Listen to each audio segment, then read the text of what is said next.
Smile Nadvi हैं जिन्होंने भड़काऊ बयान दिया है। नदवी ने अपने एक संबोधन में शरीयत को संविधान से बड़ा और धर्म को देश से बड़ा बताया है। मुफ्ती शमाइल नदवी का कहना है कि अगर सरकार शरीयत के खिलाफ कोई फैसला लेती है तो उसे नहीं मानना चाहिए, क्योंकि मजहब ही सबसे बड़ा है।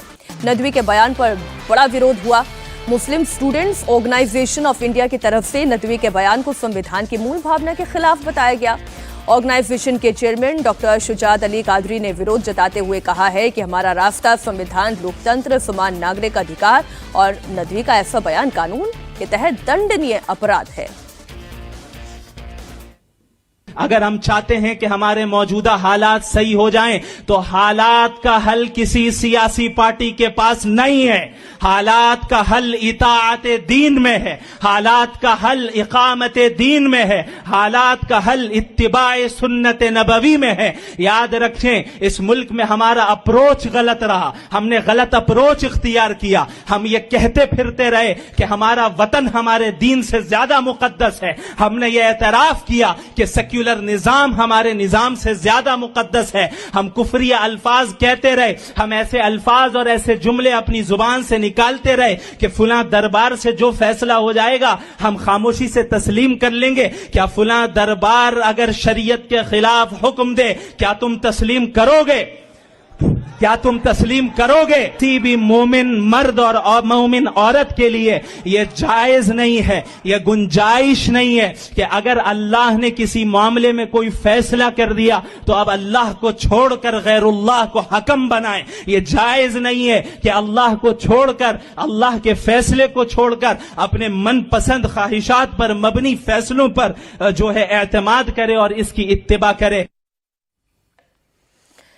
लखनऊ में शिया पर्सनल लॉ बोर्ड के अधिवेशन में भी मौलाना ने कुछ ऐसे ही बिगड़े बोले थे। जम्मू कश्मीर के मौलाना आगा सैयद अब्बास रिजवी ने वंदे मातरम को लेकर विवादित बयान दिया।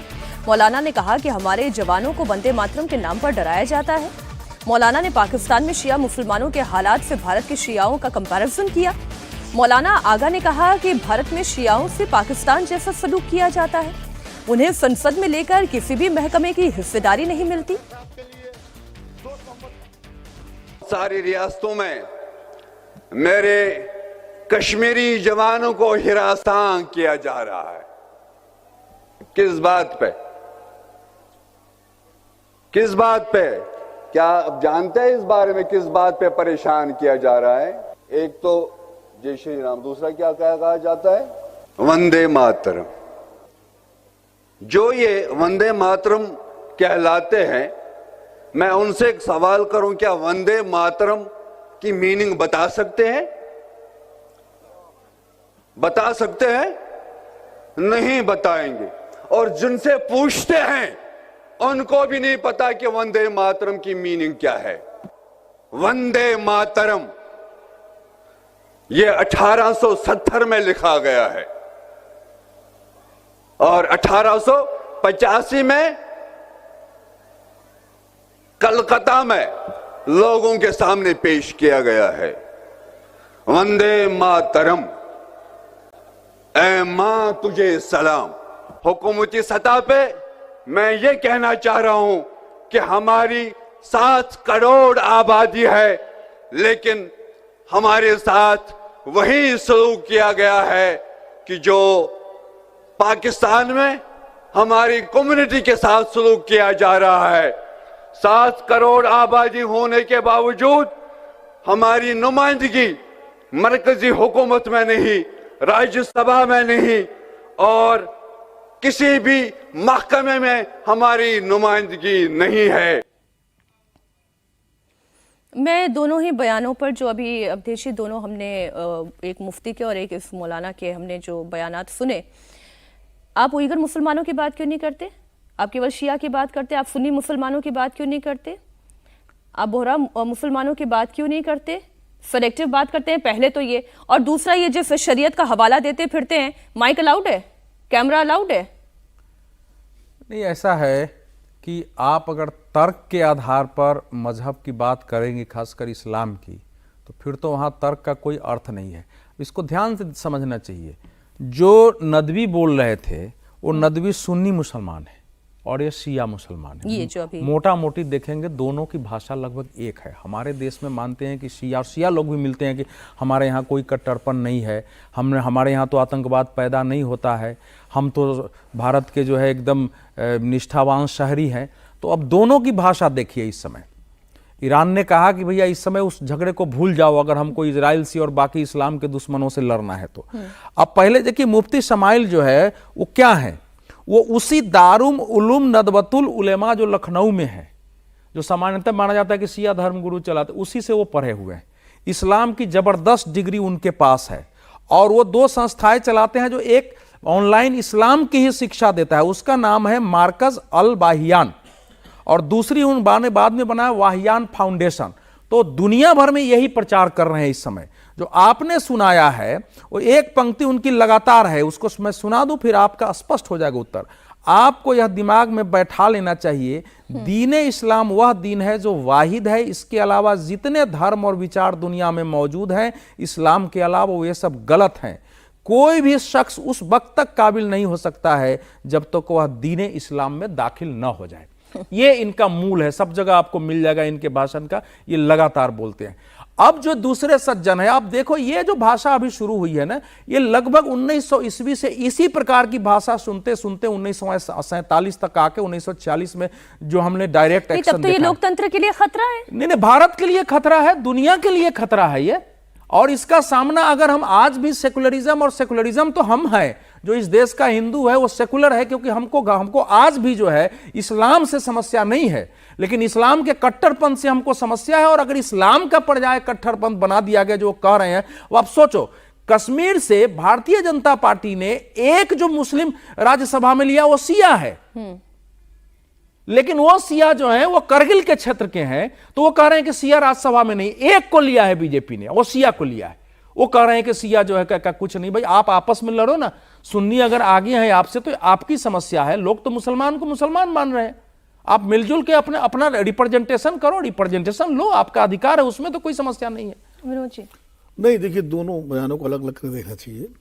ये जो इस्माइल नदवी बोल रहे हो तो बहुत ही मतलब कट्टरपंथ की भाषा है, और खुद एक आपने मुस्लिम कादरी साहब का सुनाया कि उन्होंने उसका विरोध किया है, और कई मैं सोशल मीडिया पे देख रहा था कई मुसलमानों ने इनके बयान का विरोध किया है। ठीक है और कि संविधान बड़ा है, संविधान से बड़ा कोई ग्रंथ, ठीक है, सारे धार्मिक ग्रंथ चाहे मुस्लिम हो, हिंदू हो, ईसाई हो, भाई भी लोग कुछ भी हो, वो अपने आपके आस्था विश्वास के लिए हैं, उनकी पूजा करिए, उन पर मानिए, ठीक है। लेकिन जब समाज और देश की बात आएगी तो संविधान सर्वोपरि है, इसमें कोई सेकंड ओपिनियन है ही नहीं, नंबर 1। दूसरी बात जो ये मौलाना साहब बोल रहे थे, ये 2 चीजें बोल रहे थे। इनका रिप्रेजेंटेशन का इशू है, इनकी नुमाइंदगी का इशू, और उनकी शिकायत किससे, नहीं उनकी शिकायत किससे है? उनकी शिकायत इनडायरेक्टली सुन्नी मुसलमानों से है, क्योंकि सारा वर्चस्व जो है सारे उस पर सुन्नी मुसलमानों को कब्जा है। यही शिकायत पसमानदास को है, क्या कहते हैं इनसे, क्या जो अपर कास्ट मुसलमान है कि साहब हमारा रिप्रेजेंटेशन नहीं मिलता। तो ये लड़ाई उनके बीच की है। और मुस्लिम पर्सनल लॉ बोर्ड हो, अभी शियाओं ने अपना पर्सनल लॉ बोर्ड अलग बनाया, तो उनके बीच में इस तरह का द्वंद्व चल रहा है। और घाटी में, कश्मीर में सुन्नियों का वर्चस्व है, कारगिल का जो इलाका है वहाँ शियाओं का वर्चस्व है। तो उन्होंने कहा जो पाकिस्तान में सुलूक हो रहा है शियाओं के साथ, यानी पाकिस्तान में कौन सुलूक कर रहा है? सुन्नी मुसलमान कर रहे हैं। वही सुलूक यहाँ हो रहा है, वो भी सुन्नी मुसलमान ही कर रहे हैं। तो उनकी मूल शिकायत सुन्नी मुसलमानों से है कि उनको रिप्रेजेंटेशन नहीं मिल रहा है। मैं तो जो वो वंदे मातरम को लेकर भी परेशान जो ये कह रहे थे ना, फिर वंदे मातरम को भी लेकर वो ये कह रहे थे कि आप एक तरफ कह रहे हैं कि आपको रिप्रेजेंटेशन भी चाहिए, और फिर आप ये भी कह रहे हैं कि आपको अपने जन्मभूमि की, अपनी जमीन की इबादत भी नहीं करनी। नहीं, उसमें देखिए वंदे मातरम, इबादत तो देखिए, इबादत अलग चीज है, सम्मान अलग चीज है। इबादत तो मैं नहीं कह रही हूँ कि आप इस्लाम में जाके पूजा करने लगे, मुझे नहीं पता वो क्या उनका तौर तरीका है, लेकिन इज्जत तो करेंगे। हाँ, इज्जत तो करते हैं। अब्दुल हमीद मैं इसको मौलाना को छोड़िए, भाई कितने मुस्लिम सोल्जर शहीद नहीं होते क्या भारतीय ठीक है, ऐसा है वंदे मातरम कहने में आपत्ति क्या है? नहीं, हम तो मुस्लिम जो है अब्दुल हमीद और ब्रिगेडियर उस्मान से तौलते हैं मुसलमानों को, एपीजे अब्दुल कलाम से तौलते हैं। मैं तो इनके बयान पर से ये कह रही हूं, वो ये कह रहे कि उन्हें इस बात की परेशानी है। ऐसा है, इसमें 2 बातें हैं। ये जो बता रहे हैं सुन्नी से, वो सुन्नी से तो उनके है ही है, लेकिन ये मूलतः इस समय भारत से उनकी चिंता है। वंदे मातरम का जब आप लेके आते, वंदे मातरम का अर्थ क्या है जैसे हम मीनाक्षी को देखते हैं, अरे बहुत ये तो घर में आई है तब से इसके घर की बरकत हो गई, तो बोलते हैं अरे ये तो साक्षात लक्ष्मी रूप है। उसमें हम लक्ष्मी नहीं बना रहे, सांप्रदायिकता नहीं होती। विनोद जी के ज्ञान को कहेंगे अरे इन पर तो जिह्वा पर सरस्वती सवार है, ये हमारे स्वभाव में था। तो वंदे मातरम में वही कहा गया कि ये स्वभाव है कि भारत ही लक्ष्मी है, ये इस लक्ष्मी का रूप है, वो कोई लक्ष्मी नहीं बना दिया। तो ये जो वंदे मातरम का नकार है ना, जो भारत का चरित्र है, हमारा जो संस्कार है, उस रूप में भारत को स्वीकार नहीं करना है। इसको जब तक नहीं समझेंगे, और विनोद जी जो कह रहे हैं वो सच्चाई नहीं है। दुनिया के किसी भी मुस्लिम देश में संविधान भी बना है तो वो शरीयत को ध्यान में रखते हुए बनता है।